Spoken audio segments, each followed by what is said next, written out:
Hello there. So far in my coverage of the Airthings Masters, we have looked at two matches from the quarterfinals, and now we are in the semifinals. And I want to have a look at the match between vachier-lagrave and Levon Aronian. And we're going to start on day one. And it's the first game. Maxim had the white pieces. We're sort of going to go fast through the games because we have a lot of games to look at. So this first game, MVL played the Ruy Lopez, the Spanish, one of the main openings in chess, and we got the so-called Berlin Wall, which arises after the queen trade that's about to pop up. First, white takes on c6, plays d takes e5, and we have this queen trade. So black accepts double pawns, king in the center, can't castle, but he has a very solid position and some long-term prospects with the bishop pair. Now this line was all the rage at the top level, but then white sort of got tired of trying to squeeze out something against this, and people have more or less played some anti-Berlins, and MVL kind of the last of the top players who likes to try to test black in these lines. So you see this main line from time to time at the top level. So okay, some piece development here. We have a trade. Black gives up the bishop pair, but his white squared bishop is very solid. Long term, if you can play b6 and c5 and place the bishop here, it's very well placed. Knight d5. So some posturing here. The king is in the center, so feels fine there. Not going to come under attack. There's no knight check for the king to worry about. There's no black squared bishop, so the king is fine there. King h2, h5. Usually white is trying to expand here on the king side, so black is happy to try and avoid that with h5. Bishop back to c8, knight into d4, h4. And we're about to enter the critical moment of this first game, where Aronian now plays c5. We have knight b5. And after the rook trade, rook d1, rook d1, rook h5, hitting the knight, must come back. Very nice use of the rook here, who is now putting pressure on the e-pawn. And after bishop d7, that's actually a very important factor. Now, if white simply retreats with the knight, black would play bishop c6. And the pressure on the knight here means he would most likely win this pawn. Or put pressure, the knight can't move because of this. So the pressure on the e5 pawn would result in black winning a pawn. Same thing if we take on c7. Very hard for white to do anything about this. And this trade-off, if black takes here and gets the rook in, and this knight is very powerful and black has an edge in the endgame. So MVL decided to take the pawn on a7. The problem with this is that the knight is completely out of the game at the moment, sitting right here on the edge of the table, and it's hard to get it back into the game. c6, the knight is not coming back to b5. So where is it coming back? Actually, maybe it isn't. First, Aronian presses the pawn on e5, MVL defends, but now we see the king coming over, and the plan is clear. The king is going to win this knight. MVL took, c4, and king b7. Now unfortunately you don't have time to simply defend the knight, because a pawn will drop and black will build up, and still you have this problem of the knight. The knight is simply not coming out, and you can't afford to invest the rook and the knight being out of the game just to save the knight.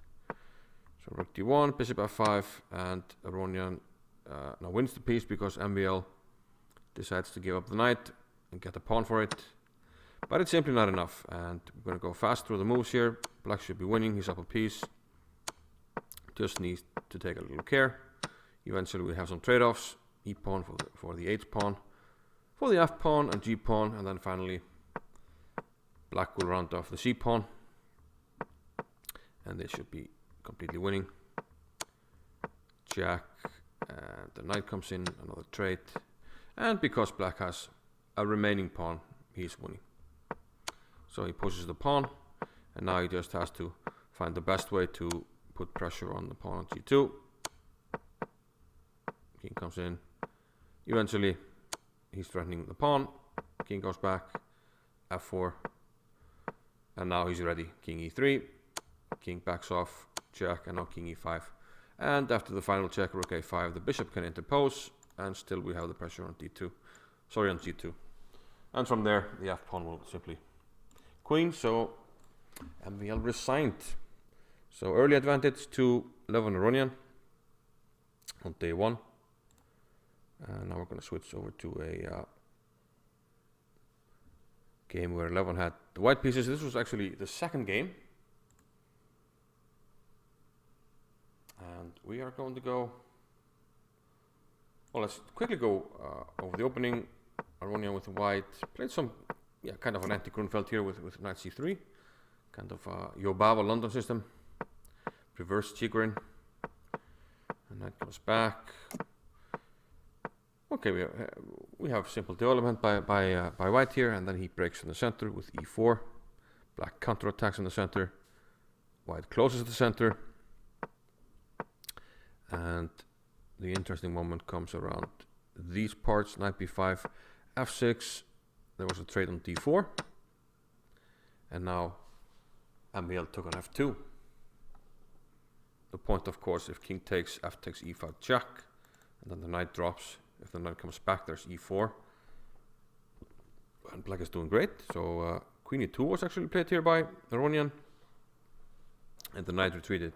Again, just like against Nakamura, it seems like Aronian is mastering this black squared blockade.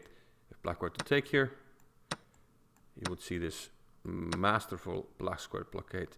Black would be up a pawn, but again, these squares are fully blocked. White has full control of the position and should be better. So seems like Aronian is very comfortable in black squared blockade. You saw that in his masterclass, London masterclass against Nakamura, which you can check out here in the card if you haven't seen it. I do encourage you to do that if you like to play the London system. But here Aronian wins the exchange, 96, queen d7. Black has some pawns for it, so definitely counterplay for black.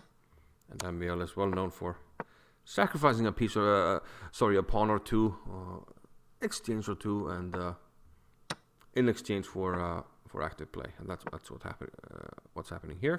But it looks like white should be fine here, should be able to press it home, and it looked like Aronian was sailing this one home up the exchange, and especially after rook f2, bishop to e7. Now white can actually deliver a death blow here. Can you find the winning move for white? Take your time. And indeed, white can play the powerful rook takes d5. And turns out if you take it, there's this, and there's simply no defending the rook, right? So rook takes d5 would be a winning move. Instead, Aronian blundered. Rook takes f7. And MVL didn't take back. He played bishop c5, winning the queen. So instead of being completely winning, Aronian is now defending an ending. Slightly tough, but should be able to hold. And long story short, well, he's the master of the dark squared blockade, and he has one here. We can't take this because of rook check. After h4, bishop f6. Aronian has more or less a blockade here with all his pieces on dark squares, equal pawns. He had to defend for a while, but he managed to do so. So a draw in this game. Game 3 was another Berlin, but this time very uneventful, and Aronian held on. So to win day 1, Aronian just needs a draw with the white pieces. So this was a very important game for day 1. MVL has to win with black to equalize day 1. And we'll go quickly through the opening. Double fianchetto by MVL. So Aronian grabs the center here, places all his pawns here in the center of the board. Big space advantage. And he sensibly just puts his pieces out. And then we got an f-pawn push, and it seemed like white got a very pleasant position here. f5, Getting the f-file for his rooks. Doubling the rooks now. Looks good for white. But MVL is a tricky customer. He played bishop c8 and managed to maneuver his knights in a way to occupy this f4 square. First, he has to defend. Bishop d7. Typical MVL. Yeah, he's always very tricky. If you take this pawn, I think we can simply play this, and I don't see a square for the queen. This is covered by the knight here. The queen doesn't have a square. So indirectly defending stuff. This is he's a very tactical player. Now queen comes back to d1, rook f8, h3, bishop back. And after this, knight h5. So he manages to maneuver and get the f4 square. We have some trades. And here, instead of taking the pawn on b2, where the knight is a little bit offside, maybe he had some bad memories from the first game, he decides to maneuver the knight to d4 instead. But this does cost his pawn that Aronian now grabs on g6. So Aronian is up a pawn, and looked like he was sailing this one rather smoothly home until, and wait for it, knight f3, knight c2, queen to c8 check, and MVL played king h7. And here in, well, we can say pole position, just needs a draw. He can play b3, and he's doing fantastically. He's up a pawn. No real dangers that he has to be careful about. But he takes the pawn on c6. And lo and behold, here is MVL coming in with queen takes f3, takes, and knight d4, winning the queen back, and now he's up a piece. He was down a pawn, and white got another pawn, so it is 2 pawns for the piece. So this is by no means game over, but with best play, MVL should have been turning this one on its head completely. And after knight d5, he comes in and picks up the kingside pawns. First he defends e5, knight e7, and bishop back to f2. Wondering if he can simply take the pawn on h4, but he allows b4 here. And now all of a sudden, after things looking quite bad, Aronian is in time with the c pawn. Now, was this all planned? I don't think so, because, well, why would you be up a pawn and then risk going into this endgame when you can just play on up a pawn, no worries. But I think there was kind of luck in the position that he could play on, and he found his resources in the c pawn, and he's able to win the piece back. And unfortunately for MVL, this ending is just lost, and even if he was able to draw it, he would lose day 1. So Aronian won actually, and day 1 went to Aronian. Day 2, MVL needs to win. Go straight to the third game. Aronian with the white pieces, and it was a long game. First 2 games drawn. So can somebody win a game here? And preferably MVL, because we want the playoff. But let's see what happened. Knight e4. There's some fireworks outside. You probably can hear them. You know, Iceland is very crazy when it comes to fireworks, and I kind of don't like it. They're firing up fireworks, you know, well before the new year and well after it. It's not completely legal, but people just do it. Anyway, on with the game. MVL had to accept an endgame here because, well, there's a double attack, the queen and the rook, so we have to take on d4. So Aronian forced the queen trade. Knight f3, rook to b1, not allowing the bishop on c8 to develop just yet. h4, bishop to b4, Czechoslovakia, and now king to d1. Bishop back to e7, and now the pieces come out. Aronian not so worried about the king here in the center of the board because we have an endgame, and well, he's not going to come under attack here. No queens on. Knight a5, the bishop goes back, bishop to d7, king to e2, and castles. So this game is not exactly full of fireworks, but we do have fireworks nonetheless. e4, Rook a to c8, bishop to d2, and now all of a sudden MVL finds himself in trouble. This knight here on a5 doesn't really have squares, and if it moves, then we pick up the pawn on b7. So already it seems like MVL has gone wrong here. He played b6, and now we can take it and rook b7. So black does get the bishop pair, but he's going to lose a pawn. The pawn on a7 has to be lost here, and Aronian takes it, trying to get the b file for a counterplay, but rook c1 ready to blockade here with rook c2, rook b2, rook c2 takes, and bishop to b3. Maybe threatening to simplify with rook takes d7. So king f8 was played, avoiding that, e5, and now, well, it looks like black doesn't have enough counterplay. White is still up the pawn, and let's just see actually what happened. Defending the pawn on d4 with knight to f3 also,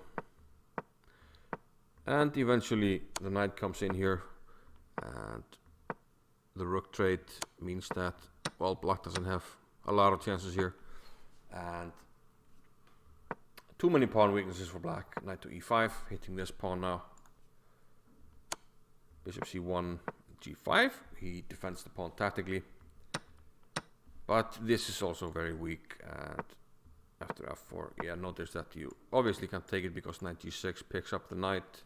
Sorry, picks up the bishop, is what I wanted to say. G3, bishop b7, a4, knight f7, knight g5, and you can't really take it because, well, it's just simply lost. You're going to take with a pawn, the king's going to enter, we have a pass pawn, nothing to worry about for white. And notice that, yeah, we can't take the pawn yet because of the counterplay, but the pawn on h5 is just such a sitting duck. Eventually it's going to drop. Here we have pressure on a5, and we can actually trade off the weakness of the h pawn for the a pawn. So now Aronian is up 2 pawns. Simply cannot lose this game, and if he wins this game, he has won the match because he secured at least a draw on day 2, which means MVL simply can't catch up. And, well, this is completely winning. We're not gonna bother with spoilers or non-spoilers, but obviously Aronian won this game, and we're gonna see how he did that. He maneuvered his pieces, getting ready to eventually push the a pawn, giving up the f pawn, but now he's able to push the a pawn, a5 jack, and d5. Yeah, he's getting ready to play moves such as a6, knight b5, and simply a7 when he's gonna queen. So some desperation by MVL, but Aronian saw he can simply take this pawn. If king takes, there's going to be d6 check and d7, and this pawn is not going to be stopped. So the king came back, but nothing to be done here. Aronian kept pushing the pawns, and eventually he had to demonstrate the infamous bishop versus knight checkmate. And the former world number 2 had no issues here. So first of all, he centralizes his pieces, putting everything in the center of the board. I've already had some videos where I talk about this. Step 1, just put everything in the center of the board. From there, your opponent simply has no choice but to go to the wrong corner, and the wrong corner is the one where you can't get mated in. So once you bring your pieces in here, the king has to go to the corner, bring the pieces slightly more in. King f6, king e4.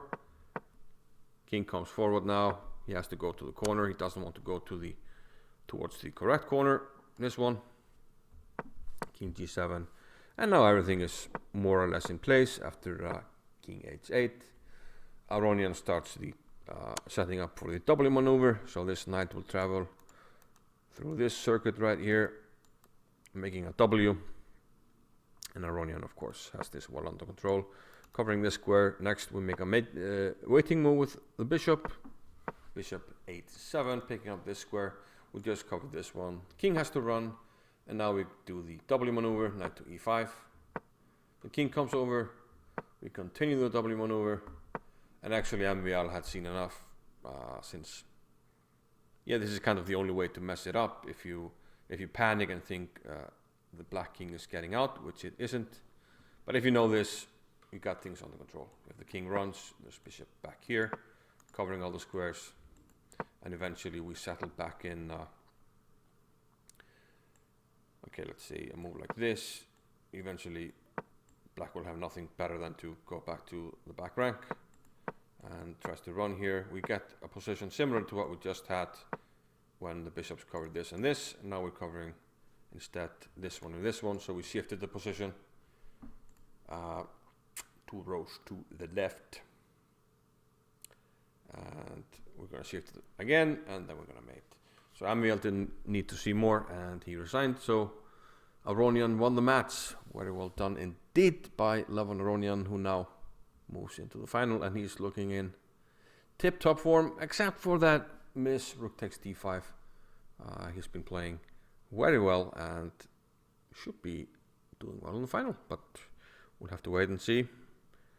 Hope to see you soon in another chess video. Thank you for watching. Goodbye.